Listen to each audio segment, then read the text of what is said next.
नमस्कार मित्रांनो. तर मी आता तुम्हाला टाटा टियागो किंवा टिगोर या कारच्या रिमोटचा सेल कसा बदलायचा हे दाखवणार आहे. तर पाहूया. आणि रिमोट काही लोक काय करतात, ह्या ठिकाणावर जी खाज दिसते त्या ठिकाणी स्क्रूड्रायव्हर टाकून ते उचकतात, त्यामुळे रिमोट खराब होतं. असं काही करायचं नाही. फक्त ह्या ठिकाणी जो आपल्याला लॉक दिसतोय, इथं ह्या असं बोट टाकून ते जोरात ओढायचे. जोरात ओढल्यानंतर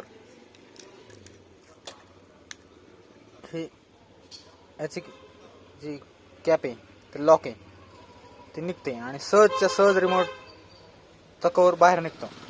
याप्रमाणे उचकून तो कवर काढायचा आहे. हे पहा, एका हातानेच काढलाय मी आणि हा सेल रिप्लेस करायचा आहे. धन्यवाद.